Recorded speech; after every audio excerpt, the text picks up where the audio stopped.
Shortland. Thank you, Mr Deputy Speaker. And it is utter hypocrisy from the Liberals to move this motion, and the last contribution from the member for Chisholm was mendacity incarnate, Mr Deputy Speaker. It was a mendacious contribution that bore little resemblance to reality.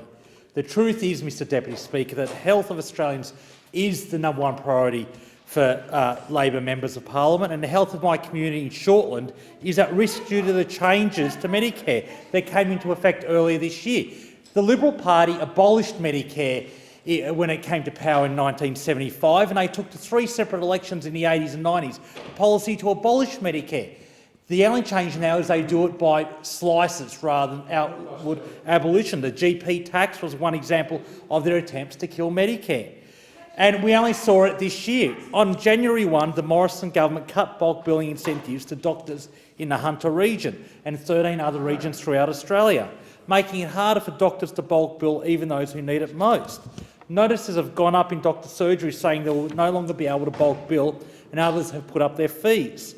This isn't doctors or medical centres' faults. This cut is simply one of many to Medicare by Liberal governments over the years. The electorate of Shortland already has low bulk billing rates. Less than 60% of people are routinely bulk billed, meaning 2 in 5 people in Shortland must pay every time they see a doctor. And when they do pay, they are $37 on average out of pocket for every visit, an increase of 38% since 2013. And if you have the misfortune of visiting a specialist, it's even worse.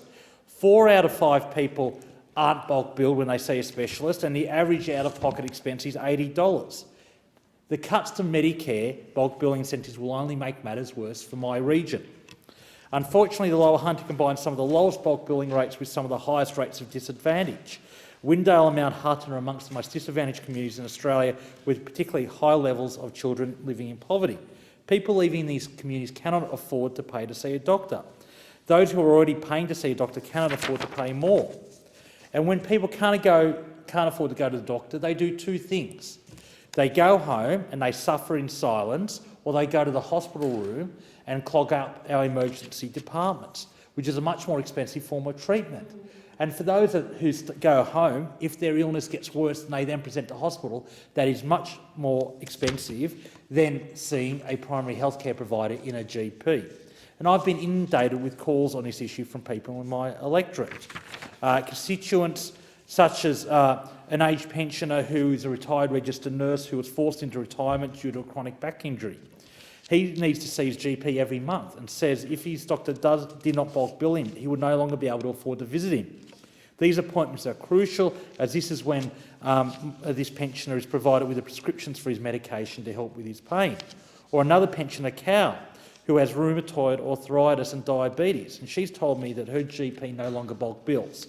She can no longer afford to see a GP, so she will now have to find another doctor or medical centre who bulk bills, which will be a challenge in my electorate where 40% of people do not have bulk billing. This pensioner is extremely stressed about her situation, particularly if it means she must see different doctors at a medical centre and constantly explain their condition to someone new. And it's not just pensioners who are worried. Families are struggling too. I heard from Karen, who says her family of 5 rarely visits a doctor due to the high costs and difficulties in finding a doctor that will bulk bill. Even then, the out-of-pocket costs are too high for them.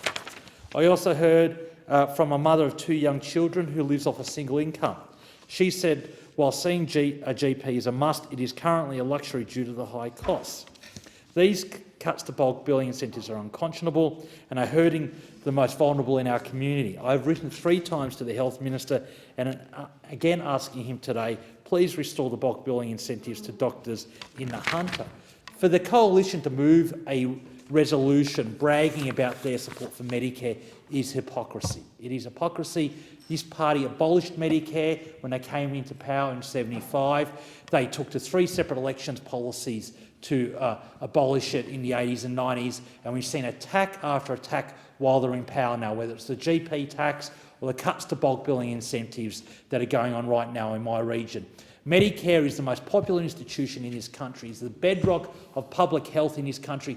It is essential to communities like mine that rely on Medicare access to get good health care. They rely on bulk billing to see a doctor when they need it most. This is a vile attack on my community, and I will stand up to defend my community against these attacks.